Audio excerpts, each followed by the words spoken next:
देखो एक्सरसाइज 3.2 का सॉल्यूशन अपन करते हैं। Question number 20।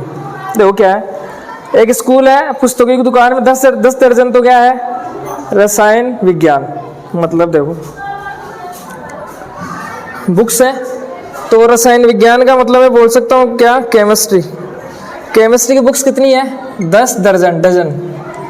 तो कितनी होती है 10 दर्जन का मतलब कितना हो गया, अगर बुक्स देखें तो कितनी बुक्स होगी टोटल, अपने को पता है 1 दर्जन में कितने होते हैं, 12 ही तो होते हैं, कोई भी वस्तु हो वही, तो इससे मल्टीप्लाई कर देंगे तो कितना हो गया, 120। समझ गए, 120 पुस्तकें तो किसकी है, केमिस्ट्री, रसायन विज्ञान की है। इसके बाद में 8 दर्जन भौतिक विज्ञान। भौतिक विज्ञान का मतलब फिजिक्स। फिजिक्स कितनी है, 8 दर्जन। 8 दर्जन का मतलब कितना हो गया, दर्जन है तो अपन चेंज करेंगे तो 12 से कर देंगे 4 में 96। इसके बाद में अर्थशास्त्र। अर्थशास्त्र का मतलब क्या होता है, इकोनॉमिक्स होती है शायद, है ना। इकोनॉमिक्स अर्थशास्त्र की बुक है कितनी, 10 दर्जन।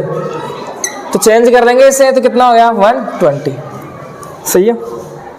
आप देखो क्या बोला इसने, इस पुस्तकों का विक्रय मूल्य ये है। विक्रय मूल्य का मतलब क्या, कि इन्हें बेचा जाता है। सही है, कि इतने पैसे में बेचा जाता है, कितने में, एक तो 80 रुपये, एक 60 और एक 40 रुपये प्रति पुस्तक। इसका मतलब प्रत्येक, यानी एक पुस्तक के इतने पैसे लग रहे हैं। तो अपने को क्या बोला इसने, आव्यूह बीजगणित का प्रयोग के द्वारा बताइए सभी पुस्तकों को बेचने पर दुकान को कुल कितनी धनराशि प्राप्त होगी। मैट्रिक्स का यूज करना है और अपने को बताना है कि टोटल कितने पैसे उसको मिलेंगे इनको बेचने के बाद में। तो देखो वैसे डायरेक्ट बताएंगे तो कैसे बताएंगे, बताओ आप। पहले वाली की रेट, इसकी रेट है ना, इधर लिख लेते हैं पर रेट, इसकी रेट कितनी, 80 रुपये है, और इसकी कितनी है, 60 रुपये है, और इसकी कितनी है, 40 रुपये है। तो अगर वैसे अपन बताएं, सिंपल बताएं तो कैसे बताएंगे, बताओ। वही करता है क्या, इसको इससे मल्टीप्लाई कर लो। ये एक बुक की रेट इतनी 80 रुपये है, टोटल बुक्स कितनी है 120 है, तो इसको इससे मल्टीप्लाई कर लो, इसको इससे कर लो, इसको इससे कर लो। टोटल पैसे बताने हो तो क्या कर लो, सभी को प्लस कर लो। यही काम करेंगे अपन। तो देखो मैट्रिक्स का यूज करके कैसे करेंगे, यानी आप यहाँ समझ गए होंगे क्या, कि अपने को आंसर मिलेगा वो कितने मैट्रिक्स का, कितना ऑर्डर होगा जो भी मैट्रिक्स मिलेगा उसका, 1 क्रॉस 1 का। क्योंकि अपने को तो एक ही तो वैल्यू मिलेगी, सोल्व करने पे टोटल पैसे तो मिलेंगे। अब टोटल पैसे तो वही होंगे, अलग अलग तो होंगे नहीं। तो यहाँ पे 1 बाई 1 ऑर्डर की क्या मिलेगी अपने को, मैट्रिक्स मिलेगी। तो आप इस टाइप से मल्टीप्लाई करवाओ कि आपको इनको सोल्व करने पे क्या मिल जाए, 1 क्रॉस 1 की मैट्रिक्स मिल जाए। इस टाइप से लिखो आप, क्योंकि लिखने का तरीका ही तो है मेन मैट्रिक्स में, अपनी इच्छा से तो लिख नहीं सकते अपन।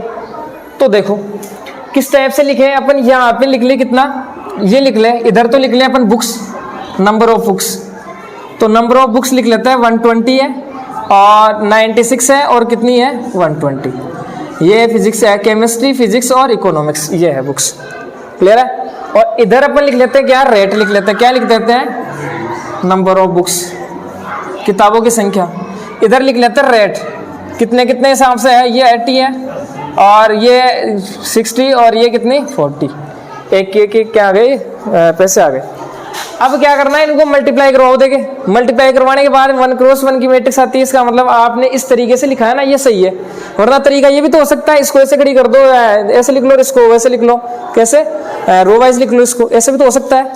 तो देखो देखे कितना ऑर्डर हो गया इसका, 1 क्रॉस 3 होगा, इसका कितना हो गया।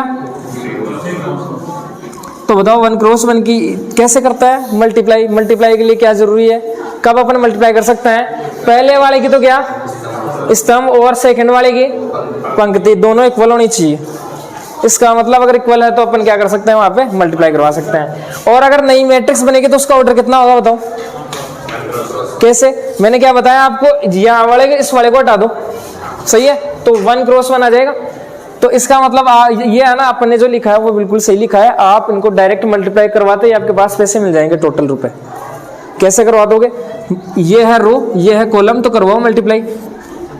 120 को मल्टीप्लाई करवा देंगे किससे, 80 से, बीच में किसका साइन आएगा, प्लस का आ जाएगा। 96 को मल्टीप्लाई करवा देंगे 60 से, प्लस 120 को मल्टीप्लाई किससे करवा देंगे, 40 से। अब प्लस कर दो, सभी को मल्टीप्लाई करके प्लस कर दो, आ जाएगा आंसर। क्लियर बात।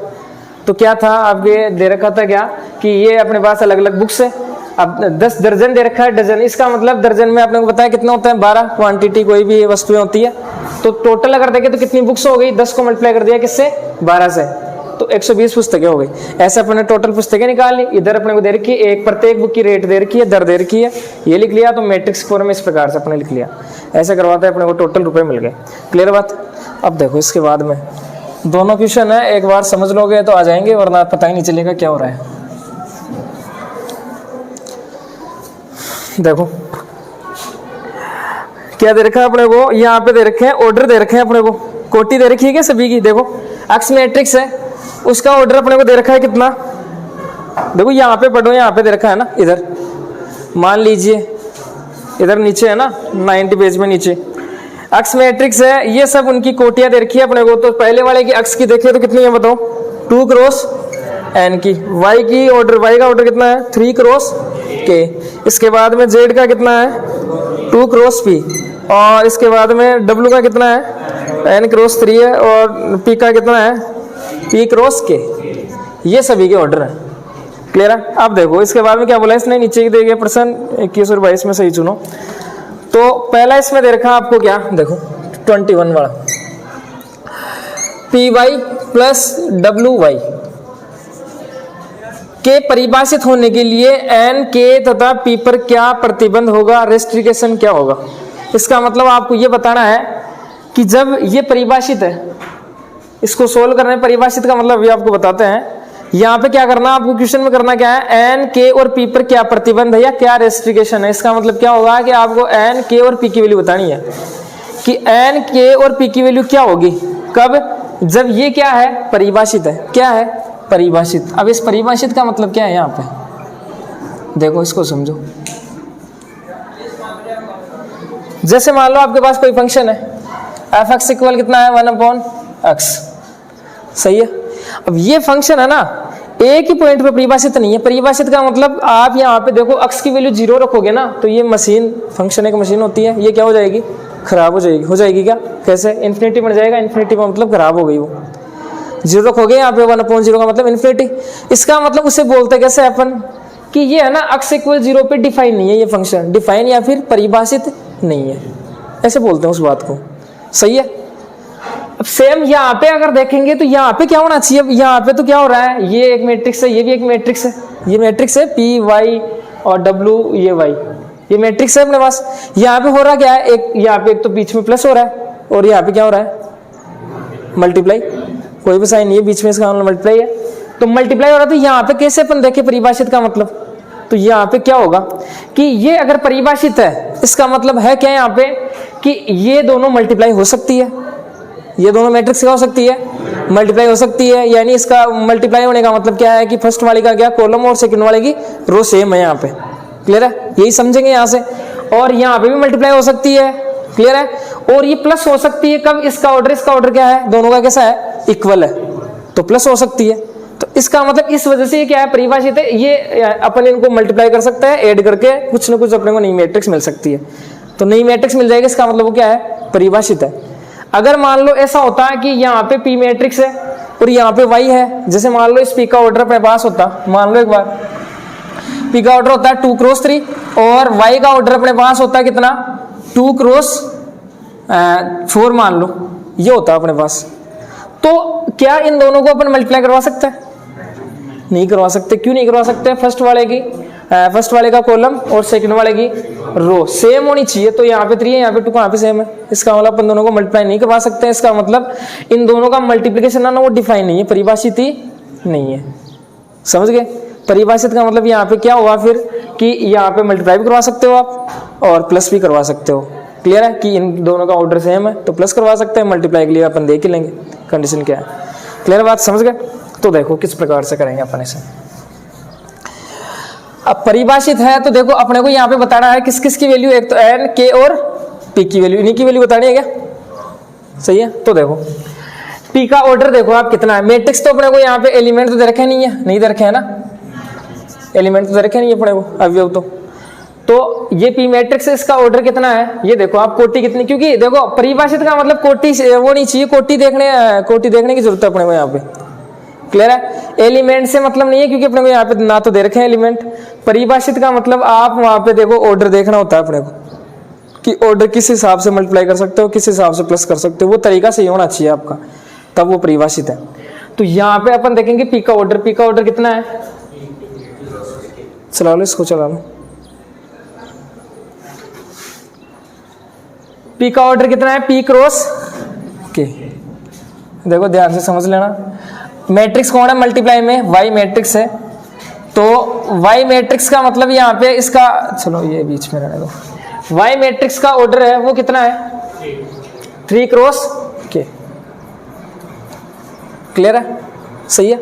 अब देखो चलो एक बार और लिख लो, प्लस आगे क्या है, डब्लू का ऑर्डर कितना है, n क्रॉस 3, और इसके बाद में वाई का ऑर्डर कितना है, 3 क्रॉस, ये है।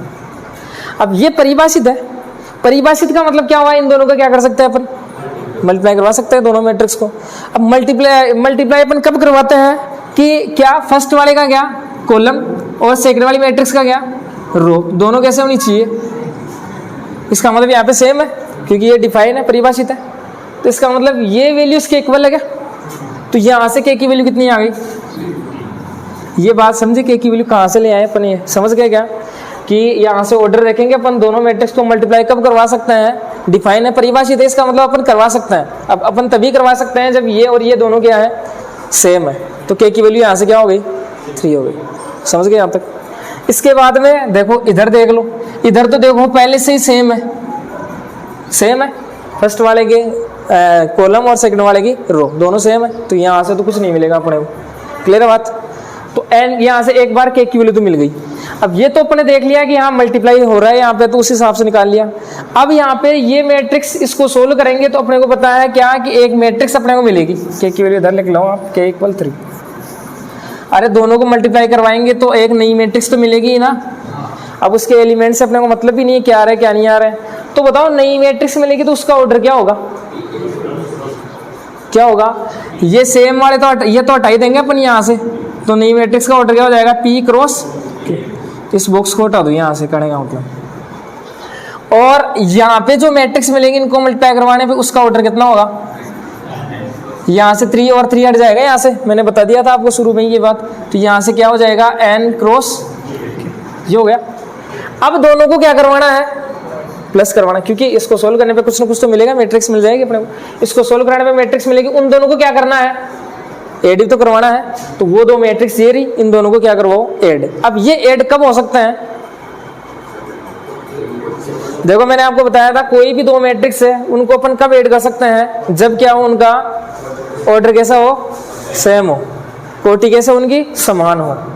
तो यहाँ पे आप देख लो कि ये और ये इक्वल होना चाहिए करने का मतलब। तो यहाँ पे देखो पहले वाले की पंक्ति ये करने का मतलब यही तो होता है, जैसे मान लो ये है अपने पास ऑर्डर 2 क्रॉस 3 है।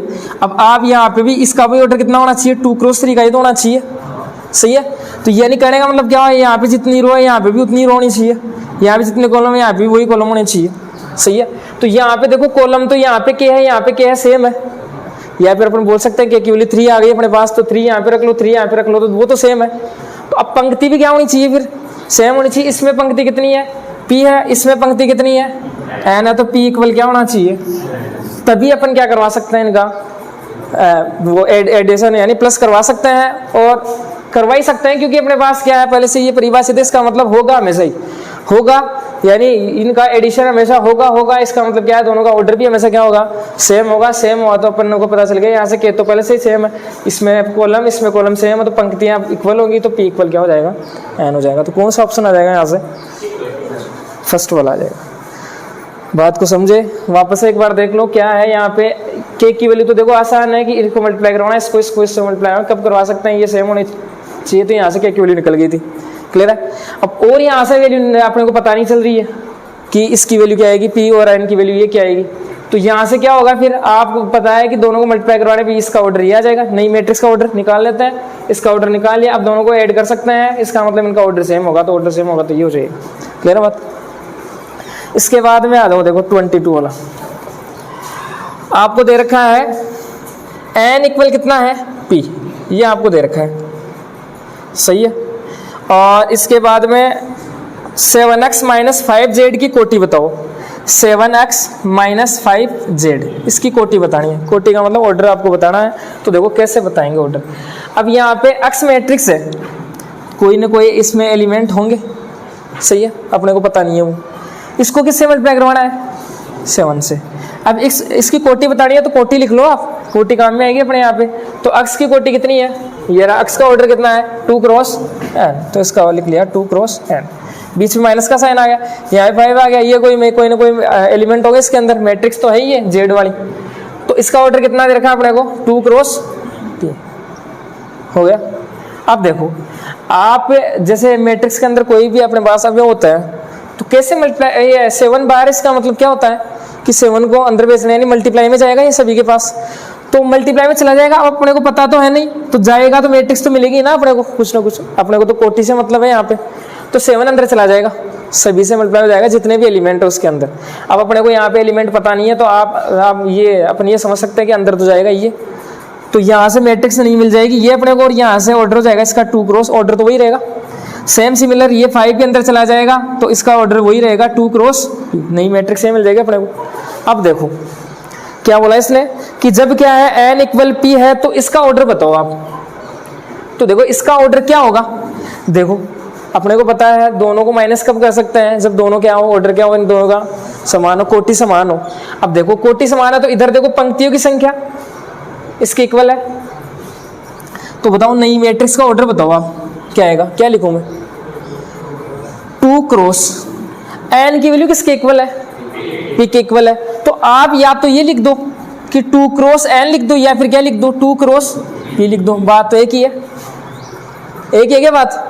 तो दो मैट्रिक्स, दोनों में से अब जो आपका आंसर है वो आपको वो देख लो आप कौन सा मिल रहा है।